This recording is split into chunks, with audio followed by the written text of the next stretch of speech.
رسول اللہ صلی اللہ علیہ وسلم نے فرمایا، اسلام کی بنیاد 5 چیزوں پر قائم کی گئی ہے۔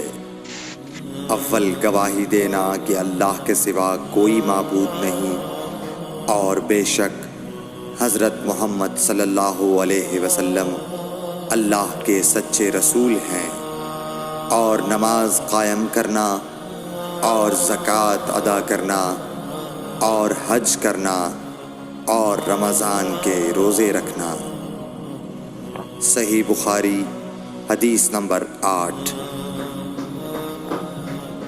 نبی کریم صلی اللہ علیہ وآلہ وسلم نے فرمایا کہ ایمان کی 60 سے کچھ اوپر شاخیں ہیں، اور حیا شرم بھی ایمان کی ایک شاخ ہے۔ صحیح بخاری حدیث نمبر 9۔ حضرت محمد مصطفیٰ صلی اللہ علیہ وآلہ وسلم نے فرمایا، مسلمان وہ ہے جس کی زبان اور ہاتھ سے مسلمان بچے رہیں، اور مہاجر وہ ہے جو ان کاموں کو چھوڑ دے جن سے اللہ نے منع فرمایا۔ صحیح بخاری حدیث نمبر 10۔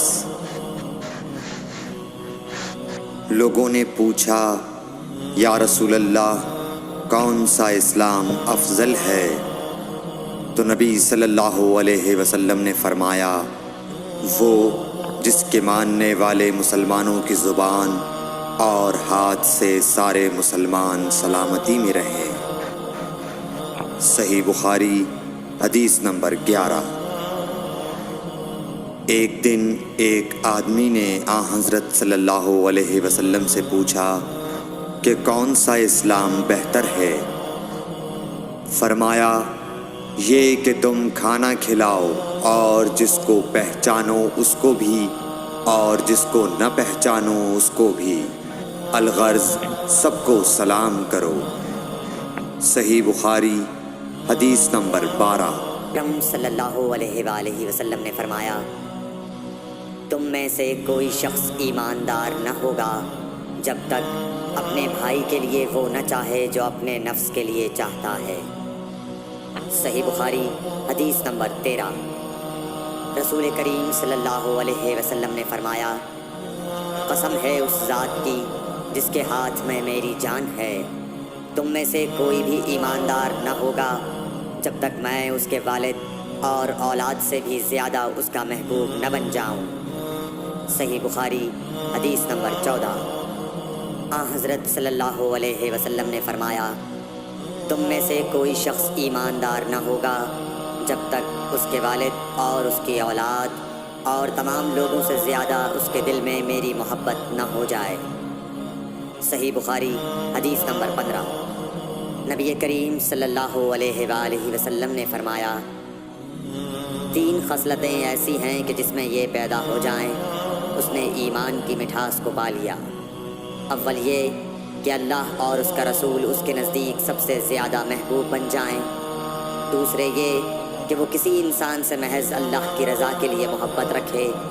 تیسرے یہ کہ وہ کفر میں واپس لوٹنے کو ایسا برا جانے جیسا کہ آگ میں ڈالے جانے کو برا جانتا ہے۔ صحیح بخاری حدیث نمبر 16۔ حضور اکرم صلی اللہ علیہ وآلہ وسلم نے فرمایا، انصار سے محبت رکھنا ایمان کی نشانی ہے، اور انصار سے کینہ رکھنا نفاق کی نشانی ہے۔ صحیح بخاری حدیث نمبر 17۔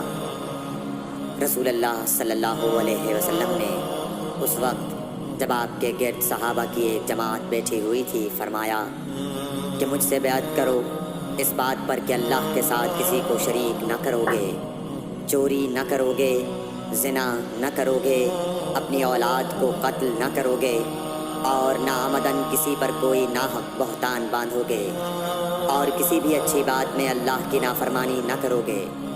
جو کوئی تم میں اس عہد کو پورا کرے گا تو اس کا ثواب اللہ کے ذمہ ہے، اور جو کوئی ان بری باتوں میں سے کسی کا ارتکاب کرے اور اسے دنیا میں اسلامی قانون کے تحت سزا دے دی گئی تو یہ سزا اس کے گناہوں کے لیے بدلہ ہو جائے گی۔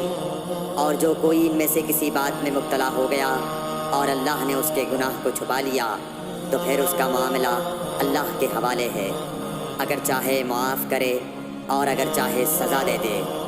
عبادہ کہتے ہیں کہ پھر ہم سب نے ان سب باتوں پر آپ صلی اللہ علیہ وسلم سے بیعت کر لی۔ صحیح بخاری حدیث نمبر 18۔ رسول اللہ صلی اللہ علیہ وسلم نے فرمایا، وہ وقت قریب ہے جب مسلمان کا سب سے عمدہ مال اس کی بکریاں ہوں گی، جن کے پیچھے وہ پہاڑوں کی چوٹیوں اور برساتی وادیوں میں اپنے دین کو بچانے کے لیے بھاگ جائے گا۔ صحیح بخاری حدیث نمبر 19۔ رسول اللہ صلی اللہ علیہ وسلم کسی کام کا حکم دیتے تو ایسا ہی کام ہوتا جس کے کرنے کی لوگوں میں طاقت ہوتی۔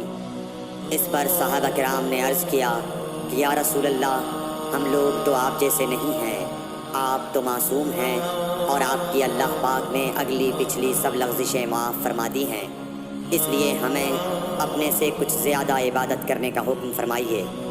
یہ سن کر آپ ناراض ہوئے، حتیٰ کہ خفگی آپ کے چہرہ مبارک سے ظاہر ہونے لگی۔ پھر فرمایا کہ بے شک میں تم سب سے زیادہ اللہ سے ڈرتا ہوں اور تم سب سے زیادہ اسے جانتا ہوں، بس تم مجھ سے بڑھ کر عبادت نہیں کر سکتے۔ صحیح بخاری حدیث نمبر 20۔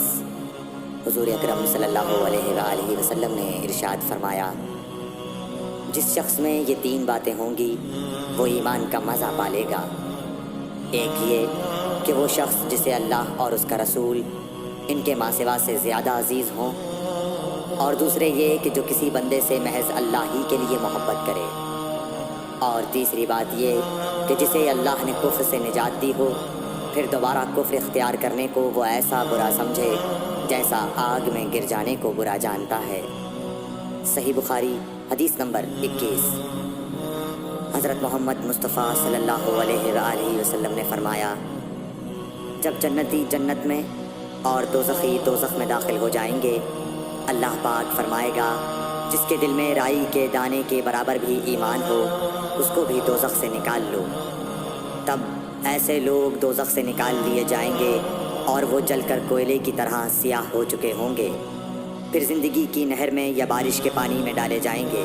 اس وقت وہ دانے کی طرح اگائیں گے جس طرح ندی کے کنارے دانے اگاتے ہیں۔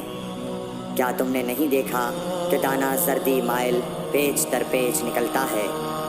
صحیح بخاری حدیث نمبر 22۔ حضور اکرم صلی اللہ علیہ وآلہ وسلم نے فرمایا، میں ایک وقت سو رہا تھا، میں نے خواب میں دیکھا کہ لوگ میرے سامنے پیش کیے جا رہے ہیں اور وہ کرتے پہنے ہوئے ہیں، کسی کا کرتا سینے تک ہے اور کسی کا اس سے نیچا ہے۔ پھر میرے سامنے عمر بن خطاب لائے گئے، ان کے بدن پر جو کرتا تھا اسے وہ گھسیٹ رہے تھے، یعنی ان کا کرتا زمین تک نیچا تھا۔ صحابہ رضی اللہ تعالیٰ عنہ نے پوچھا کہ یا رسول اللہ، اس کی کیا تعبیر ہے؟ آپ نے فرمایا کہ اس سے دین مراد ہے۔ صحیح بخاری حدیث نمبر 23۔ ایک مرتبہ رسول کریم صلی اللہ علیہ وسلم ایک انصاری شخص کے پاس سے گزرے، اس حال میں کہ وہ اپنے ایک بھائی سے کہہ رہے تھے کہ تم اتنی شرم کیوں کرتے ہو؟ آپ نے اس انصاری سے فرمایا کہ اس کو اس کے حال پر رہنے دو، کیونکہ حیا بھی ایمان ہی کا ایک حصہ ہے۔ صحیح بخاری حدیث نمبر 24۔ رسول اللہ صلی اللہ علیہ وسلم نے فرمایا، مجھے اللہ کی طرف سے حکم دیا گیا ہے کہ لوگوں سے جنگ کروں اس وقت تک کہ وہ اس بات کا اقرار کر لیں کہ اللہ کے سوا کوئی معبود نہیں ہے، اور یہ کہ محمد صلی اللہ علیہ وسلم اللہ کے سچے رسول ہیں، اور نماز ادا کرنے لگیں اور زکوٰۃ دیں۔ جس وقت وہ یہ کرنے لگیں گے تو مجھ سے اپنے جان و مال کو محفوظ کر لیں گے سوائے اسلام کے حق کے، رہا ان کے دل کا حال تو ان کا حساب اللہ کے ذمہ ہے۔ صحیح بخاری حدیث نمبر 25۔